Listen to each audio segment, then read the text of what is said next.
सरीम, अब देर नहीं करनी, पावर हमारे हाथ में है। अदील बिस्तर पे है, आसिया को कुछ पता नहीं है और तुम्हारी बीवी जज्बाती। पैसे जमा करके एक अच्छे से अपार्टमेंट में चलेंगे। थोड़ा सा ऊंचा होगा वो अपार्टमेंट, ताकि हम अच्छा सा व्यू देख सके। मैंने तुम लोगों से कहा था कि राह को जान से मारना, लेकिन नहीं, वो तो बच गई। और एंड वक्त पर अरमान भी आ गया, उसे लेकर भी चला गया। क्या वाकई इंसान नफरत में इस हद तक आगे बढ़ जाता कि अपने रिश्तों के तकद्दुस को ही पामाल कर जाता? खबरदार! देखो लाली, उसको ना कोई गोली देना और ना उस पर हाथ उठाना। ना ना ना साईं, मुझे पता है वो आपकी मेहमान है।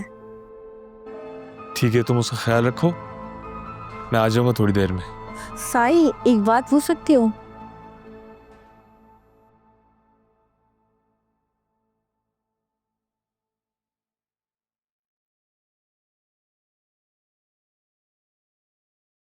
तुम्हारी माँ ने कुछ खाया?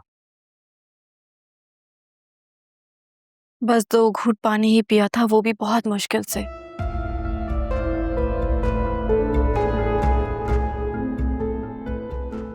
वो और जोया बस रोए जा रही हैं। क्या करूं मैं, कैसे हौसला दूं उनको?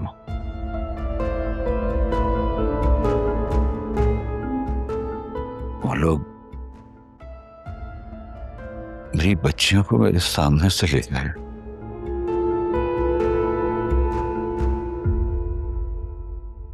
और मैं कुछ नहीं कर पाया।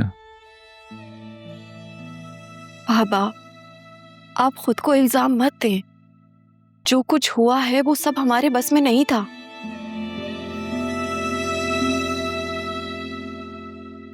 बस ये सोचें कि आगे क्या होगा। मेरा तो फराज साहब से भी राब्ता नहीं हो पा रहा है। उन्हें भी आज ही दुबई जाना था। वहां से किसी जानने वाले ने मदद का वादा किया है, वरना ऐसे पुलिस कहाँ ताउन करती है। हाँ, ये तो आप ठीक कह रहे हैं।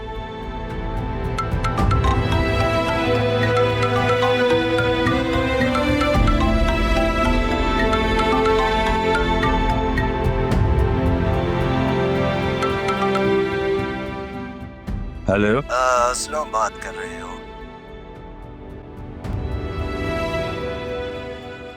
जी बात कर रहा हूँ। आप कौन?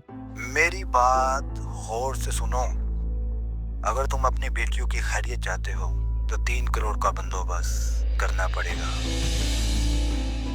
पैसे कब और कहाँ देने हैं ये मैं तुम्हें कल कॉल पे बताऊंगा। मेरी बेटी से मेरी बात कराएं। क्या करें बाबा, हम पुलिस में इन्फॉर्म करें? बेटा, पुलिस आज तक असफर को तो ट्रेस कर नहीं सकी।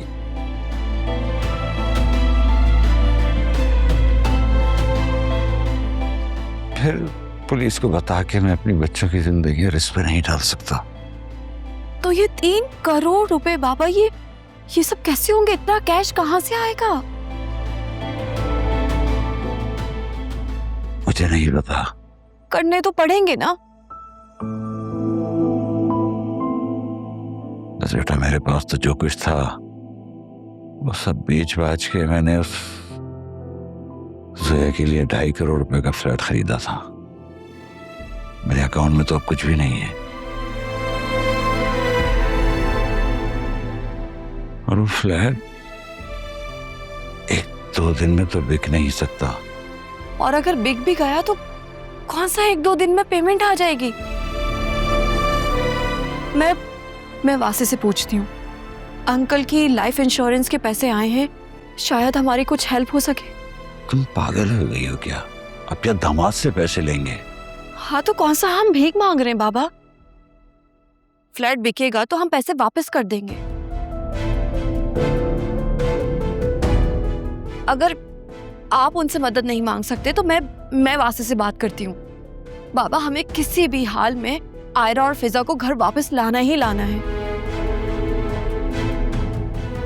चलो बाहर चलकर बात करते हैं, लेकिन बाहर वासी की दादी बैठी है। दादी के सामने कोई भी बात करने में मसला नहीं है बाबा। हाँ जी, शाबाश।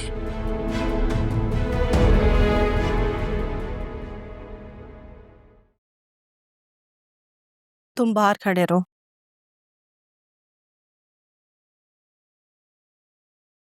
खाना खा लो। प्लीज अल्लाह का वास्ता मुझे बताओ वो बच्ची कहाँ है? वो मेरी बांजी है, वो मेरे साथ आई थी। वो यही है। खाना खाओ, सो जाओ। कल साईं आएंगे, तुम्हारी किस्मत का फैसला करेंगे। कौन साईं? कौन सी किस्मत का फैसला? सुल्तान साईं कल कराची से आएंगे। मुझे पता था ये उसी खबीस की हरकत होगी। अभी के अभी उससे बुलाओ इधर, एक थप्पड़ खाएगा ना सीधा हो जाएगा। बुलाओ उसे। अरे बेशरम, कुछ शर्म करो। साईं को ऐसे कहते हैं? किसी ने सुन लिया ना तो तुम्हारी जबान कटवा देंगे। ये क्या जगह है? मुझे साईं ने ज्यादा बात करने से मना किया है। खाना खाओ, सो जाओ। चुप करके खाना खाओ और खबरदार जो तुमने दरवाजे को पीटने की कोशिश की। यहाँ किसी को शोर शराबा नहीं पसंद। सुनो, क्या तुम माँ बनने वाली हो? अपनी औकात में रहो वरना जबान चाकू से काट दूंगी।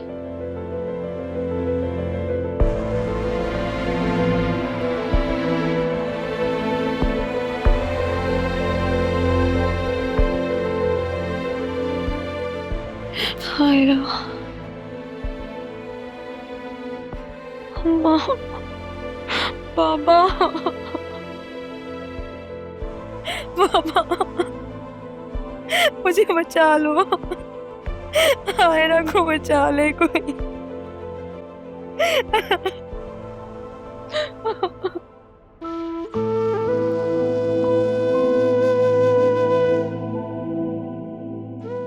सोया, प्लीज थोड़ा सा कुछ खा लो। तुमने सुबह से कुछ नहीं खाया। कैसे खा लूं जब तक उसे देख नहीं लूंगी? एक नवाला नहीं उतरेगा मेरे हलक से। बाबा पैसे अरेंज कर रहे हैं ना, और एटलीस्ट हमें इस बात का तो इत्मीनान है कि वो दोनों सेफ हैं। बस दुआ करो कि वो दोनों बस जल्दी घर वापस आ जाएं।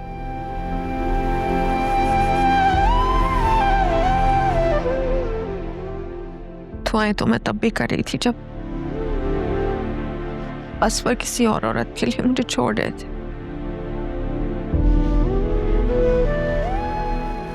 मेरी दुआ में तो असर ही नहीं है। शायद मैं बहुत गुनहगार हूं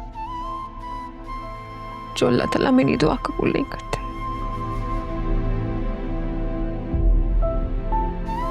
अल्लाह पाक बहुत कुछ देकर भी आजमाते हैं और बहुत कुछ लेकर भी आजमाते हैं, लेकिन हमारा काम है कि हर वक्त अल्लाह से मांगते रहें।